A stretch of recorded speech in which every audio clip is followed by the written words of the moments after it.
हमारे बिहार के माननीय स्वास्थ्य मंत्री समापन होगा और इस अवसर पर केंद्रीय स्वास्थ्य मंत्री हमारे बीच पधारे हैं। मैं पटना आने पर सबसे पहले उनका अपनी तरफ से और बिहार सरकार की तरफ से, बिहार के लोगों की तरफ से उनका स्वागत और अभिनंदन करता हूं।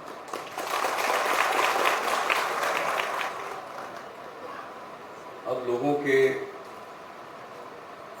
आने का सिलसिला शुरू हुआ है केंद्र से। पहले तो हम बुलाते भी थे तो आते नहीं, अब कम से कम आने को लगे। वैसे गुलाम नबी आजाद साहब पर ये बात ज्यादा लागू नहीं होती है। इनके साथ हमारा कुछ व्यक्तिगत लगाव और संबंध भी है। बहुत वर्षों से हम लोग संसद में एक साथ रहे, इसलिए एक दूसरे को अन्य प्रकार से भी न सिर्फ जानते और समझते रहे हैं, बल्कि एक दूसरे को चाहते भी रहे। उनको आना था पिछले साल जब जम्मू कश्मीर के ये मुख्यमंत्री थे, लेकिन व्यक्तिगत एक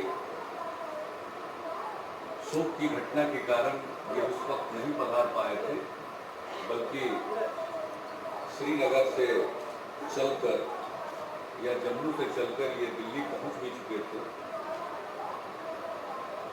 लेकिन इनको सूचना मिली एक पारिवारिक दुखद घटना की, उसके चलते इनको पुनः लौट कर कश्मीर जाना पड़ा था। आज आए हैं, लेकिन बहुत थोड़े वक्त के लिए आए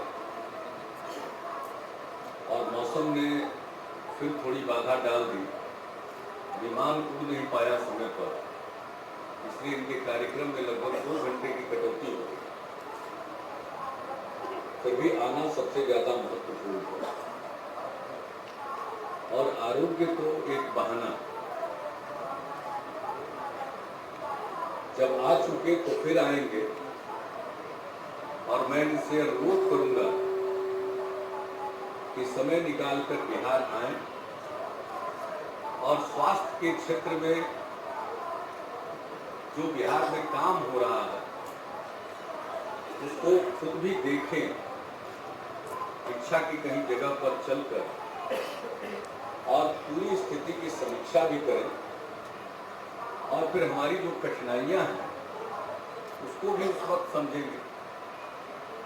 तो आज का आना तो शुरुआत है। हम चाहेंगे कि पूरा 2 दिन का समय न भी निकाल पाए तो पूरे दिन के लिए आए। हम तो चाहेंगे 2 दिन के लिए समय निकालें और इन दिनों तो मौसम ठीक है, आप आइए ताकि अन्य जगहों पर भी हम आपको ले जा सकें। और बिहार में कुछ काम हो रहा है या बिहार में बदलाव आ रहा है, इसके आप भी साक्षी बने, ये हम चाहेंगे। और जैसा हमारे माननीय स्वास्थ्य मंत्री श्री किशोर यादव जी ने कहा, हमको पूरा भरोसा है। हम कुछ मांगने के लिए नहीं खड़ा हुए, तो सिर्फ आपका स्वागत करने के लिए खड़ा हुए। उनको मालूम है कि आप जब स्वयं आएंगे तो और सारी बातों पर चर्चा हो जाएगी। कुछ बातों की ओर इशारा हमारे स्वास्थ्य मंत्री जी ने किया। अब आज तो आयुष के सिलसिले में ये कार्यक्रम है। सबसे पहले भारत सरकार का आयुष विभाग, स्वास्थ्य मंत्रालय के अंतर्गत जो आयुष विभाग है, वो बधाई का पात्र है। इन्होंने एक अच्छा आरोग्य मेला का आयोजन किया। जिन लोगों को आयुर्वेद, यूनानी, होम्योपैथी, इन सब चीज़ों में दिलचस्पी है, वैसे लोगों ने यहाँ आकर इस आरोग्य का लाभ उठाया और मुझको पता चला, अधिकारियों ने मुझको बताया कि अधिकारियों ने मुझको बताया ये इतना लोकप्रिय हुआ और इतने लोगों ने यहाँ आकर अपना इलाज कराने की इच्छा प्रकट की और उसके बाद दवाइयाँ प्राप्त की कि दवाइयाँ खत्म होने लगी। तो फिर आज के कार्यक्रम के वक्त के लिए कुछ उन्होंने बचाया। तो अब तो मेरे ख्याल से जयललिता जी को मालूम हो गया कि यहाँ की स्थिति क्या है। तो किस स्केल पर अगली बार आइए तो दवाइयों के साथ आइए। और ये तीनों चीजें यहाँ बहुत लोकप्रिय है। आयुर्वेद चिकित्सा पद्धति भी, होम्योपैथी, यूनानी भी, और काफी लोग जाते हैं। पटना में तो काफी पुराना कॉलेज है आयुर्वेद का भी और यूनानी का भी। होम्योपैथी का तो कॉलेज मेरे ख्याल से सबसे पुराना और अच्छा मुजफ्फरपुर में है और ये बहुत है। और पटना के आयुर्वेदिक कॉलेज के साथ तो मेरा एक विशेष लगाव, एक तो लगाव ये है कि मेरे पिताजी उस कॉलेज के विद्यार्थी थे और वहीं से उन्होंने आयुर्वेद की शिक्षा ग्रहण की। और जब हम लोग बच्चे थे तो उनकी प्रैक्टिस को देखते थे, लोग आते थे और कभी कभी जब स्कूल से हम लौट कर आते थे तो अपने मरीजों को जब वो दवा दिया करते थे तो और कुछ तो हम नहीं कर सकते थे, कभी कभी वो बता देते थे तो कितनी मात्रा में कौन सी दवा डालनी है मिक्सचर भी बना देते और उनके सामने बैठ करके पुड़िया बांध दिया करते और पुड़िया हम ठीक से बांध देते। अभी भी पुड़िया बांध देते हैं तो फेंकने पर भी वो खुलेगा नहीं। आयुर्वेदिक कॉलेज, पटना आयुर्वेदिक कॉलेज के बारे में अपने पिताजी के मुखार बिंद से बचपन से ही बहुत कुछ सुनता रहा। और जब वो किसी दिन अनुपस्थित रहते थे और पुराने मरीज उन्हीं दवाओं को लेने आते थे तो जो प्रिस्क्रिप्शन रहता था उसके आधार पर हम लोग अगर हैं तो दवा बनाकर दे देते थे और बाकी समय में स्कूल के खाली वक्त में उनको बहुत आनंद आता था। और इसके चलते थोड़ा बहुत हो गया ज्ञान। और मेरे बड़े भाई तो आयुर्वेद की प्रैक्टिस करते हैं और पिताजी के पहले उनके पिताजी आए, मेरे दादाजी भी गांव में वैद्य थे। वो समझ सकते हैं कि 3 पीढ़ी से आयुर्वेद से हार और पटना का आयुर्वेदिक कॉलेज, उसके चलते मेरा रिश्ता बन गया छात्र जीवन में। तो आप और हम सब मालूम है अपने छात्र जीवन में और फिर युवा राजनीति अलग अलग स्ट्रीम से आए हैं। हम लोग तो आपका विरोध करते हुए आए। तो उस समय जब पटना यूनिवर्सिटी में कोई बात होती थी तो आयुर्वेदिक कॉलेज के लोग भी हमारे आंदोलन का समर्थन करते थे। और कभी कभी आयुर्वेदिक कॉलेज के लोग किसी बात को लेकर वहाँ के छात्र आंदोलन करते थे तो हम इंजीनियरिंग कॉलेज में थे, उनका समर्थन हम अपने इंजीनियरिंग कॉलेज में भी करा देते। आजकल जो आयुर्वेदिक कॉलेज में लड़के पढ़ते होंगे उनको ये सब शायद मालूम नहीं है। तो मेरा इस प्रकार का रिश्ता व्यक्तिगत रिश्ता भी है और थोड़ा छात्र जीवन का भी रिश्ता है। अब पटना का आयुर्वेदिक कॉलेज को ठीक करने में आप सहायता कर रहे हैं। हम तो चाहेंगे कि उसको एक बहुत ही अच्छे इंस्टीट्यूट के रूप में विकसित किया जाए। और मेरी तो दरख्वास्त यही होगी कि आप इस पर गौर करेंगे। एक स्वतंत्र संस्थान या आयुर्वेदिक विश्वविद्यालय के रूप में अगर इसको विकसित किया जाए और उसको मालूम है अगर विश्वविद्यालय के रूप में विकसित होगा या वो एक अनुसंधान के बड़े केंद्र के रूप में विकसित होगा तो कदम कुआं में आज जहां वो अवस्थित है वो जगह पर्याप्त नहीं होगी, बल्कि उसके लिए उनका जो आउटर कैंपस देना होगा उसके लिए जितने जमीन की जरूरत पड़ेगी हम उतना जमीन आपको मुहैया कराएंगे। लेकिन मुझको ऐसा लगता है कि इसमें काफी गुंजाइश। लेकिन एलोपैथ की क्या खासियत है? इसमें निरंतर अनुसंधान, रिसर्च होते रहते, नई दवाइयां निकलती है, उस पर काम होता है और इसलिए लोगों का भरोसा जमता है। और आयुर्वेद खुद भी एक वैज्ञानिक पद्धति है, यूनानी वैज्ञानिक पद्धति है, होम्योपैथी वैज्ञानिक पद्धति है, सब वैज्ञानिक पद्धति है। और योग और प्राकृतिक चिकित्सा का तो कोई जवाब नहीं, इन दिनों तो योग की धूम है सब जगह। और बिहार से ही नए सिरे से फिर योग का दुनिया भर में प्रचार हुआ। आज हमें अफसोस है कि दुनिया भर में योग को प्रतिष्ठा दिलाने वाले एक सिद्ध योगी और संत स्वामी सत्यानंद जी का 3 दिन पहले ही देहावसान हुआ है, उन्होंने समाधि ली है। लेकिन जिस प्रकार से योग का फैलाव मुंगेर से और बाद में रिखिया से उन्होंने किया दुनिया भर, और उसके बाद तो अनेक योग गुरु आज हमारे सामने आए हैं। स्वामी रामदेव जी ने तो एक इसको घर घर तक पहुंचा दिया। तो योग की तरफ लोगों का आकर्षण काफी बढ़ा है। प्राकृतिक चिकित्सा का अपना महत्व, लेकिन मेरी समझ से आयुर्वेद में रिसर्च होना चाहिए। आयुर्वेद तो पूरे तौर पर इंडिजिनस है, यहाँ ही उसकी उत्पत्ति हुई है, बहुत कुछ लिखित उपलब्ध है। इनका रसायन शास्त्र भी बहुत विकसित रहा और इतना विकसित रहा है कि अभी कुछ दशक पहले ही तक जो चीज आधुनिक केमिस्ट्री में उपलब्ध नहीं था, वो ज्ञान उस समय भी आयुर्वेद की केमिस्ट्री में उपलब्ध है। तो ज्ञान है और पुराना ज्ञान है और मान्य सिद्धांत है, लेकिन फिर भी आज की जरूरतों के मुताबिक उस पर अनुसंधान होना चाहिए और निरंतर अनुसंधान होना चाहिए, प्रयोग होने चाहिए ताकि उसका विकास और हो सके।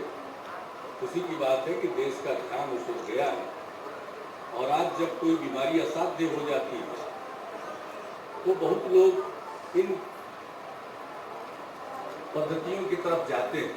जब उनको लगता है कि एलोपैथ से इसका इलाज संभव नहीं है, तब अंतिम समय में लोग जाते हैं।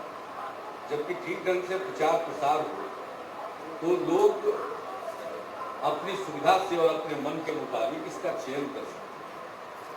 तो बुनियादी चीज है कि अनुसंधान होना चाहिए और मैं आग्रह यही करूंगा कि अगर बिहार में एक केंद्र बने और वो अनुसंधान का केंद्र बने, लोग इस पद्धति का भी पूरा लाभ उठाएंगे। और जिस तरह से लोग इस आरोग्य में आकर्षित हुए हैं, वो इस बात को प्रमाणित करता है कि लोगों का विश्वास कितना या नए सिरे से विश्वास बढ़ा। आज से 50 साल पहले एलोपैथ का उतना विकास नहीं हुआ, ज्यादातर लोग डिपेंडेंट इस पर थे, लेकिन बीच में एलोपैथ का इतना विकास हुआ, ये विधाएं थोड़ी पीछे पड़ गई। लेकिन फिर से एक ऐसा दौर आ रहा है और लोग इस तरफ आकर्षित हो रहे हैं। हमको तो मालूम है आज से 3 साल पहले, अभी जब आपके आने का हम लोग इंतजार कर रहे थे, तो इन लोगों ने कहा कि जरा घूम लीजिए और दवा देख लीजिए। तो हमने कहा कि भाई आपकी दवा खत्म हुई। जब जैलजा जी ने हमको बताया, हमने कहा कि मुझको मालूम है। और यहाँ का तो हाल ये है कि एक बार स्वामी रामदेव जी आए और उन्होंने अपना कैंप लगाया, तो उसके साथ उन्होंने इलाज के लिए भी उनके वैद्य आए थे यहाँ। तो इतनी भीड़ लगी, इतनी लंबी कतार लगी लोगों को दिखाने वालों की कि जितनी उन लोगों ने कल्पना नहीं की। वैद्य कम थे और हालत ये हुई दिखाने वाले ज्यादा थे। अंत में वो वैद्य जी ही बेहोश हो गए और उनको उठा कर ले जाना पड़ा। बाहर ये निकालते हैं। तो आकर्षण तो बहुत है।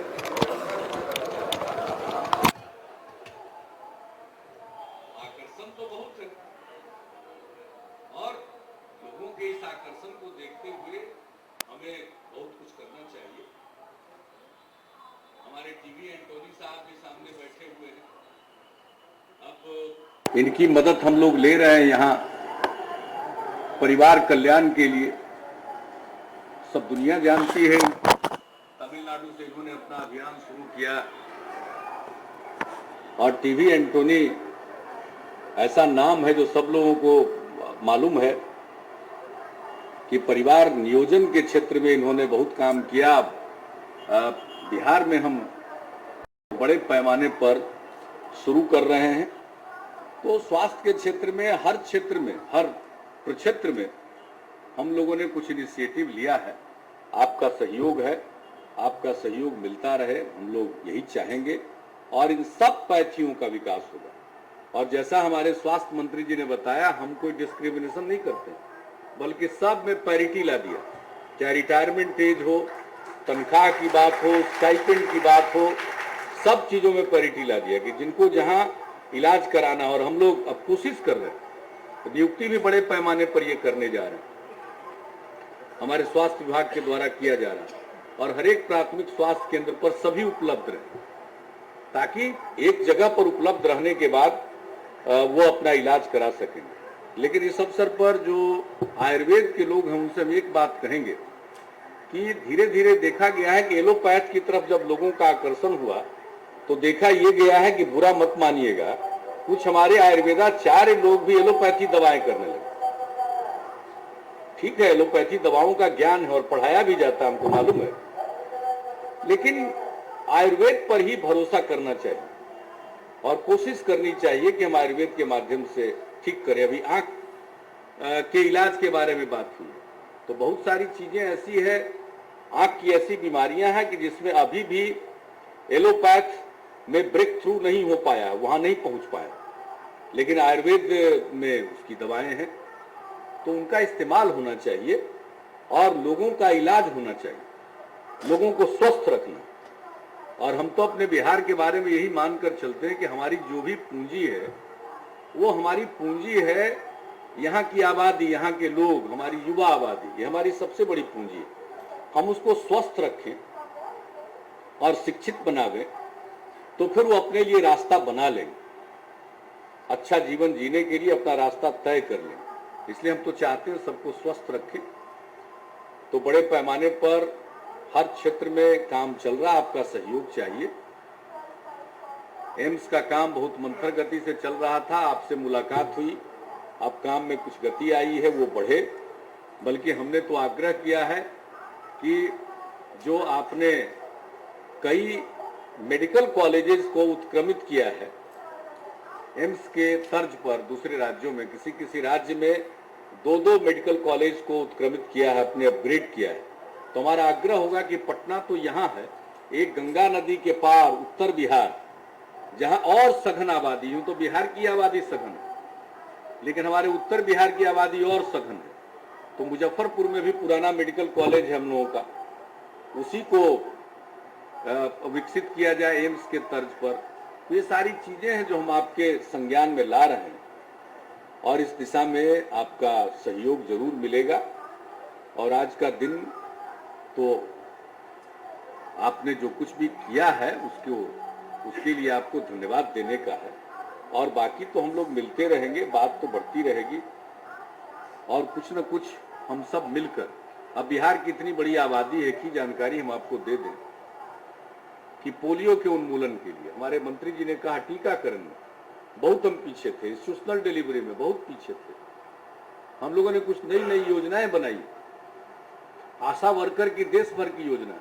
लेकिन हमारा एक इनिशिएटिव है कि जो डिस्पेंसरी में और अस्पतालों में डिलीवरी होगी उसके बाद जच्चा और बच्चा दोनों की देखभाल 48 घंटे होना चाहिए ठीक ढंग से। तो जैसे आशा वर्कर है कि गांव से उसको इंस्टीट्यूशनल डिलीवरी के लिए हम प्रेरित करते हैं और उनको लाते हैं सेंटर्स पर, तो एक एस्पेक्ट हुआ। दूसरा एस्पेक्ट है कि जो आ गई 48 घंटे तक दोनों की देखभाल हो, तो उसके लिए राज्य सरकार ने एक अपना इनिशिएटिव लिया और वो है ममता वर्कर का। हमारे यहाँ गांव में एक ट्रेडिशनल स्किल रहा, नॉलेज रहा। गांव में रविदास समाज की जो महिलाएं हैं वही डिलीवरी कराती रही। तो रविदास समाज की महिलाओं को ही हम ट्रेन कर देंगे और ममता वर्कर के रूप में उनको इंगेज करेंगे।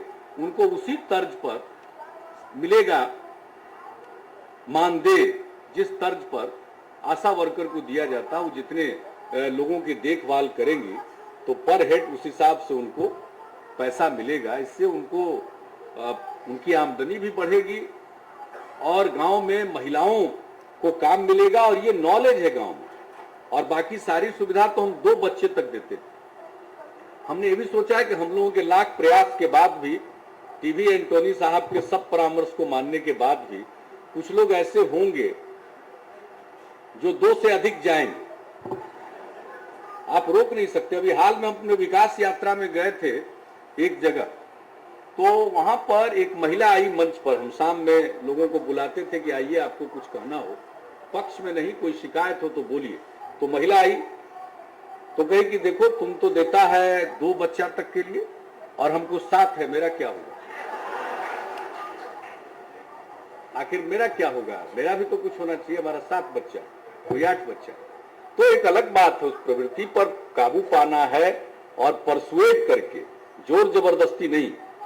जोर जबरदस्ती करने का तो नतीजा खराब निकला और उसके चलते हम काफी पिछड़ गए। देर से ही सही फिर हम लोगों ने इसको परसुएट करके, अगर तमिलनाडु में वो सफल हुआ, दूसरे हिस्सों में सफल हुआ, तो अन्य जगहों पर भी सफल होगा।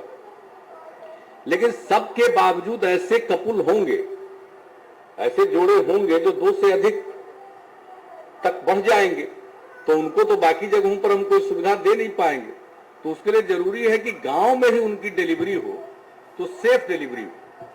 तो गांव में जो ये रविदास समाज की जो महिलाएं हैं, जो ये काम परंपरागत तौर पर कराती हैं, उनको हम ट्रेन देंगे, ट्रेन करेंगे और ट्रेन करने के बाद उनको किट्स देंगे ताकि गांव के अंदर वो सेफ डिलीवरी करा सके। आज गांव के अंदर ही कराती, हो सकता है कई अनसेफ प्रैक्टिस अपनाया जा रहा हो, और आज के युग में जब हमने अनुभव के आधार पर बहुत कुछ सीख लिया, नए प्रैक्टिसेज का लाभ है लोगों के स्वास्थ्य पर, और इसमें इन्फेंट मोर्टेलिटी दर हो या महिलाओं की मृत्यु का दर हो, प्रेग्नेंट महिलाओं का, या प्रसव के दौरान जो मृत्यु न हो, तो इन सब चीजों का ध्यान रखा जा सके। तो हम कुछ इनिशिएटिव अपनी तरफ से ले रहे हैं। आपके पहले भी हमने स्वास्थ्य मंत्रालय से अनुरोध किया था कि ये जो हमारी स्कीम है इसको आप अप्रिशिएट कीजिए, इसको देखिए। यानी एक ट्रेडिशनल नॉलेज है और वो रविदास परिवार की महिलाओं को ये ट्रेडिशनल स्किल है। माने कितनी कहानियां हैं, कितने किस्से हैं, ये वही कराती ही हैं। तो फिर हम उनको आज की जरूरत के मुताबिक ट्रेनिंग क्यों न दें, और ट्रेनिंग देकर उनको किट्स दें, और फिर इस प्रकार के कामों में अगर हम उन्हीं को लगाएं। देखिए, किसी को रोकने की बात ये नहीं, बल्कि जो हमारे सोसाइटी में, समाज में जो ट्रेडिशनल स्किल है, हम उसका इस्तेमाल करें, उसको बेहतर बनाएं। इसके पीछे ये कंसेप्ट है। हमने अनुरोध किया था तो भारत सरकार को कुछ आपत्तियां थी, तो फिर हमने एक अपनी स्टेट स्कीम बना ली और उसके आधार पर हम इस काम को आगे बढ़ा रहे हैं। आपके सामने हम एक जो अभिनव प्रयोग हमारा हुआ है, एक नया इनिशिएटिव हुआ है, सिर्फ आपके संज्ञान में हमने यहाँ ला दिया है। इस पर चर्चा आगे होगी, हमारे अधिकारी बैठ करके उसको बताएंगे। और जब एक बार आप आगे आइएगा तो चल करके कहीं ममता वर्कर के काम को हम लोग दिखा देंगे आपको, तो आप खुद देखकर अगर कन्विंस होइएगा तो कोई मामूली बात नहीं है। देश भर में, अब हमारे यहाँ बिहार में तो रविदास समाज की महिलाएं करती हैं, और जगह पर जो लोग इसमें इंगेज रही होंगी ट्रेडिशनली, परंपरागत तौर पर, उनको फायदा हो सकता है। तो अब ज्यादा कुछ नहीं कहते हुए हम लोग सब आपको सुनना चाहते हैं, और चिंता मत कीजिए, आप प्रेम से अपनी बात कहिए। इसके बाद सब कार्यक्रम पूरा करा के आपको ठीक से हम लोग भोजन करा के प्लेन पकड़वा देंगे। आप इसलिए निश्चिंत भाव से अपनी पूरी बात को रखिए। इन्हीं शब्दों के साथ जितने लोग बाहर से आए हैं सबका मैं स्वागत करता हूं, और एक बार फिर मंत्री जी और आपकी तमाम अधिकारियों की टीम का मैं स्वागत करता हूं।